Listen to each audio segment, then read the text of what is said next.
When we reach a point in life where we cut people off easily, it's often misinterpreted. Society might label us as cold, distant, or even antisocial, but the truth is far more profound. If you find yourself walking away from relationships, friendships, or even family ties without hesitation, there's a deeper reason, one that reflects the growth of your mindset and the evolution of your inner peace. It's not about being spiteful or judgmental. It's about realizing that your energy, your emotional resources, and your time are precious. You've reached a place where you no longer tolerate anything that doesn't nourish you. And this is not only okay, it's an essential part of reclaiming your own space and happiness. It's a sign that you've developed high mindset traits that have allowed you to shed old patterns and make room for something far more fulfilling: yourself. The first high mindset trait that emerges when we start cutting people off is the understanding of emotional reciprocity. For years, many of us have poured our energy into people who never gave us the same in return. We've been the ones constantly texting, initiating plans, offering help, and being the emotional support for others while silently sacrificing our own needs. And for a long time, we told ourselves that this was normal, that this was how relationships should work, or that this was what love and friendship required. But the truth is, we were often overfunctioning in relationships that didn't nurture us, and our efforts went unnoticed, unappreciated, or worse, taken for granted. We learned the painful truth that some people are just not capable of meeting us where we need to be. And once we realize this, once we understand that crumbs aren't enough to satisfy our hunger for connection, we stop settling for less. We realize that when the math doesn't add up in relationships, it's time to subtract ourselves from the equation. This isn't a transaction, it's an investment in our emotional well-being. By cutting people off, we are acknowledging that our time, energy, and love are valuable, and we deserve to receive the same in return. But it doesn't stop at understanding reciprocity. Another high mindset trait that comes into play when we start cutting people off is rejecting the performance contract. Many of us grew up in environments where love, connection, and validation were conditional. We learned early that in order to be loved, we had to be useful, available, and reliable. We became the fixers, the therapists, the ones who always had to put others first. And for a long time, this was how we defined ourselves. We wore our usefulness like a badge of honor, thinking that being needed was synonymous with being loved. We allowed people to drain us dry emotionally while offering nothing in return. But eventually, we reached a breaking point, a point where we realized that the love we were receiving wasn't love at all. It was an exchange, a performance. When we cut people off, we are ending that performance. We stop auditioning for the role of the dependable one in everyone else's life. We stop explaining ourselves, justifying our worth, and trying to fit into spaces where we don't belong. We tear up the contract that says we have to earn love by being useful. This shift is profound because it frees us from the burden of feeling like we have to constantly prove our value to others. When we walk away from these relationships, it's not out of anger or resentment. It's because we finally realized we deserve more than just being someone's emotional laborer. Then there's the biological aspect of this shift, which often goes unnoticed, but is one of the most powerful components of cutting people off.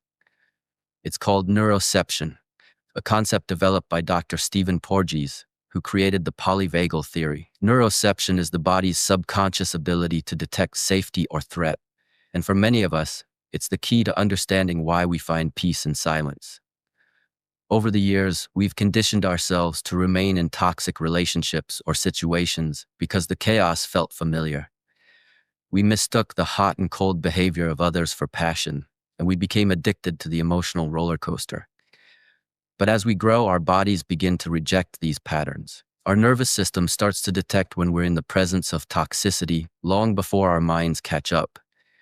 We start to feel drained, anxious, or physically uncomfortable around certain people. That's our body telling us that something is off. And the more we listen to these signals, the more we start to see the importance of surrounding ourselves with people who feel safe, people who add peace to our lives instead of chaos. This is why when we cut people off, it's not about avoiding loneliness. It's about choosing a regulated state of peace over a dysregulated state of stress and anxiety. The silence we experience after cutting toxic people out isn't loneliness, it's tranquility. It's a sign that we are finally listening to our bodies and choosing to create an environment where we can thrive. Another high mindset trait that emerges when we begin cutting people off is the ability to recognize patterns. This trait, often misunderstood as cynicism, is actually a high form of intelligence, pattern recognition. Over time, we've become experts at identifying the red flags, the subtle signs that indicate a relationship isn't worth investing in. We've seen the same movie too many times to keep hoping for a different ending. We recognize the signs of one-sided friendships, the text messages that are really just soft rejections, and the empty promises that are never followed through. And we don't ignore these signs anymore. We don't tell ourselves to wait for things to change or to give people the benefit of the doubt. We trust our perceptions, and when the words don't align with actions, we walk away. This is a trait that comes from years of emotional education. We've learned the value of our time and energy, and we know that we can't afford to waste them on people who don't appreciate what we bring to the table. By cutting people off, we're not being harsh or judgmental. We're simply refusing to engage in relationships that don't align with our values. We're choosing not to settle for empty connections, and that's a sign of emotional maturity and wisdom. But perhaps one of the most profound high mindset traits that come with cutting people off is the shift from valuing quantity to valuing quality in our relationships. Society often tells us that the more friends we have, the more successful we are, the more we matter. But deep down, we know that this isn't true. We understand that our brains can only maintain a small number of deep, meaningful relationships at any given time. The rest, they're just acquaintances, and they don't deserve a place in our inner circle. When we cut people off, we're practicing relational minimalism. We're eliminating the noise and making room for the people who truly matter, the ones who offer depth, loyalty, and meaningful connection. This isn't antisocial behavior, it's selective socialization. We've realized that an empty funeral is better than one filled with people who never truly knew us.